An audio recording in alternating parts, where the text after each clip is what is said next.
What's up, people? So we're back with another one. I hope you all have been staying safe and staying free and having a good start to the week and enjoying that content and ready for this new year. Now, this one that I'm bringing to you all today is all about being locked up inside a prison for New Year's Eve. So let's get into it. So being locked up inside a prison for New Year's Eve is nothing to like how it is on Christmas Day. And the only thing that is in common, really and truly, is the bang up time, the routine. There's nothing else. You don't get no 3-star dry meal with a cheap box of chocolates. The reason why, New Year's Eve is one of the wildest days inside a prison, as you've got 99.9% of the prisoners getting litty like how it is on a Friday canteen. And only if you've been inside a prison you would know what that's like, and if you haven't, then it's all in the wording. Just like how on the outside the free belt man go out on a Friday to get litty though. Now this is one of the most busiest of times, or one of the days of the years for the screws, as they're understaffed still, just like Christmas Day, and they've got shitloads more of prisoners taking drugs, alcohol, and along with come of all of those things is nothing but fights, arguments, and overdoses. Not that, certain prisoners don't take drugs and alcohol on an everyday to day basis thing, but it's New Year's Eve, and those that don't will take it, and those that take it every day will still fucking take it though. Anyway, being inside a prison, my category A1 was when I found out how to make hooch. Not that I was a drinker myself, but I had smelt people on the wing, smelling of vodka. So when I was speaking to two big man in there, and they're telling me, yeah, my man's got the vodka, obviously me being locked up inside a prison for the very first time, I was intrigued to find out to how it gets made in that.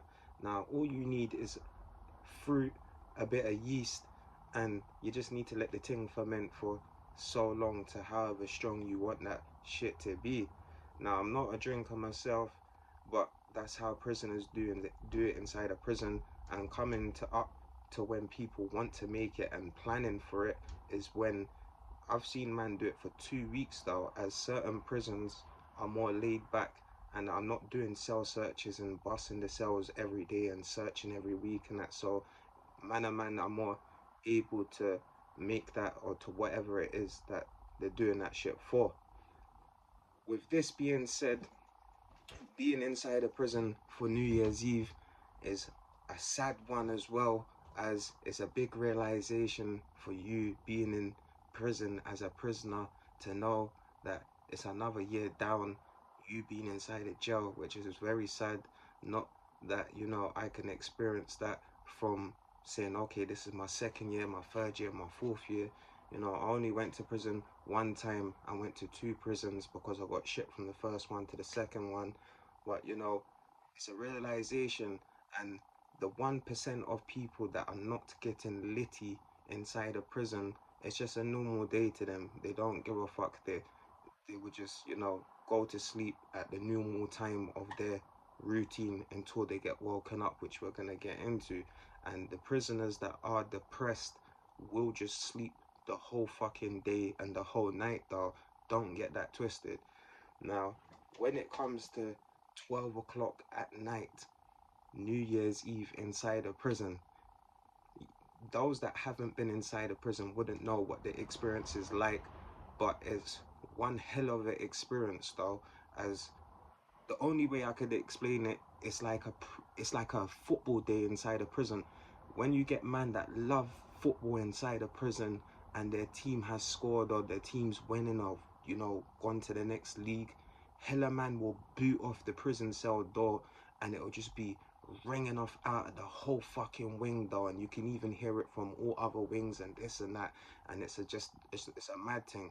And when it comes to 12 o'clock at night, it's the same process. Everyone is booting off the door that is up. And for those that were sleeping, then get woken up though. They know, as like I say, for a good couple of minutes, at least 4 or 5 minutes, man are just standing there kicking the door, and there's nothing that the screws can do. They're understaffed, and you know, they just let man kick the doors anyway. It's not nothing unusual. Now, being inside a prison, and as I've said before, in the do's and the don'ts, one thing you don't want to do is consume alcohol and drugs inside a prison, as it's not a safe environment to be doing that shit. Now, I know you might just be thinking, oh, but it's prison, and you know, you be all right, the screws will be there for you, and this and that and the third. Nah, that's not the case whatsoever.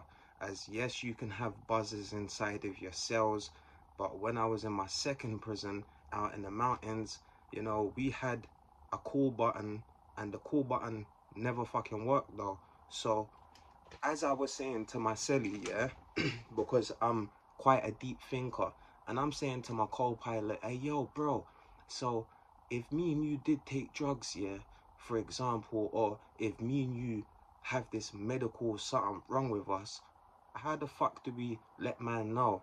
Man have to kick down, you know, the door, boot off the door, keep on booting it and screaming. And you think by the time them man actually would hear us, depending where your cell is located, you know, it's a madness though. And you gotta think how thick the doors are and how far they are. It's just long, and it's not a safe environment, as most of these screws can't be fucked, excuse my language, cannot be bothered to do their jobs on a Monday to Friday on a day-to-day basis thing, let alone, you know, be watching out for people taking drugs and alcohol. Now, this is one big fact. Let me put my lighter down. That I have to add into this is that I clocked in both prisons that I was in. The screws love when, you know, prisoners take drugs and alcohol. You would think it would be a case of a reverse role. No, it's not a reverse role to where they're, you know, punishing people and, you know, this and that and the third. It's because the reason for this, the prisoners are more easier to contain. When they call bang up time and all of the prisoners, you know, start going into their cell, it's more easier for the screws to do their jobs. If a man is out of their face and he's just about got his balance and stumbling and he's completely fucked, it's more easier for them, even though it's more of a medical liability for them and the prisoner though, eh? And that's true life talks. And when you're inside a prison, there's a lot of elements in there that can kill you, let alone you taking some form of drug. As another thing I have to say, I've seen prisoners like myself that's never took no drugs in their life apart from smoke, you know, weed and alcohol that I used to drink. There's people that will take certain drugs that they've never took before, and it's just the case because they're inside a prison, they would take it. And you know, this is where the dangers of a lot of stuff come into, you know, affect you as well. Because if you're taking drugs or alcohol inside a jail, this is where men that are savages and absolute prey on people will see your vulnerability and take it advantage of you while you're off your head. Don't get that twisted though. Man are always plotting and scheming on the next man that's less savage than them in the food pecking chain though. And that's true life talks, man.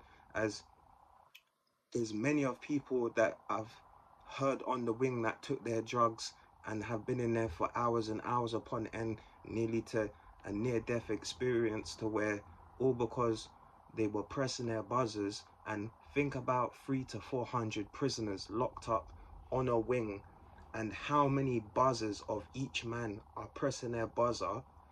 The screws are down there with 2 man up to 400 man.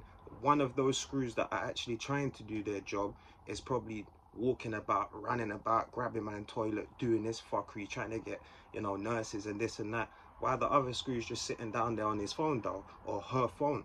And that's true life talks, man.